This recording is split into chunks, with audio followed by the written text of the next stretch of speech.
नमस्कार दोस्तों, अगर आपने अभी तक चैनल को सब्सक्राइब नहीं किया हो तो सब्सक्राइब कीजिए और बेल आइकन को दबाना ना भूलें ताकि आप देख पाएं सबसे पहले। आप देख रहे हैं न्यूज 24/7 तक। मैं हूं आपके साथ निशा नाम। तो आइए नजर डालते हैं इस वक्त की बड़ी खबर की ओर।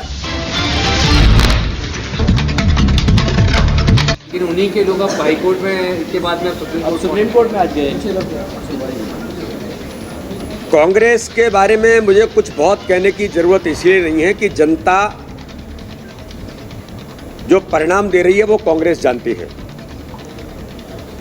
कांग्रेस कोई भी चुनाव है उस चुनाव से भागना चाहती है। उनके नेता उनके कार्यकर्ता तो भाग ही रहे हैं।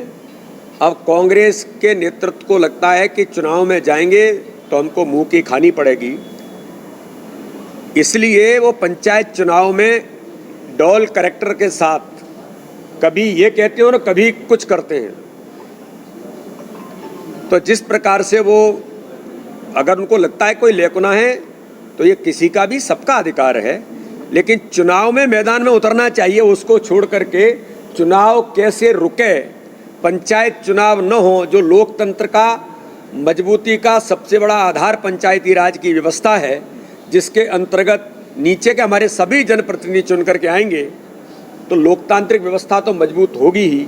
जो विकास का एक रास्ता बना है पंचायती राज व्यवस्था के कारण गांव-गांव के अंदर, उसमें भी व्यवधान होगा। इसलिए भारतीय जनता पार्टी की सरकार ने निर्णय किया, माननीय चुनाव आयोग ने इलेक्शन डिक्लेयर किया, लेकिन कांग्रेस लगातार प्रयास में कि चुनाव व्यवधान हो जाए और चुनाव न हो।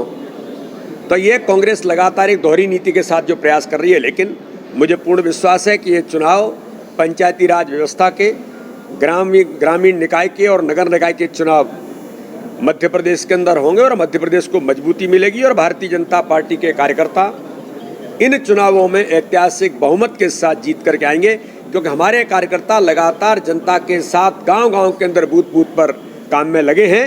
इस आधार पर मैं कहता हूं, गरीब कल्याण की योजनाओं के आधार पर जो हर गरीब का जीवन बदलने का काम मध्य प्रदेश के अंदर कर रही हैं, चाहे माननीय प्रधानमंत्री के नेतृत्व में, माननीय मुख्यमंत्री के नेतृत्व में हो, तो इन चुनावों में जनता भारतीय जनता पार्टी के उन कार्यकर्ताओं को जो भाजपा के कार्यकर्ता के तौर पर खड़े होंगे, क्योंकि सिंबॉलिक चुनाव नहीं है, ये चुनाव बिना सिंबल के होता है, लेकिन कार्यकर्ता चुनाव लड़ेंगे तो भाजपा के कार्यकर्ता ऐतिहासिक बहुमत के साथ इस चुनाव को जीतेंगे।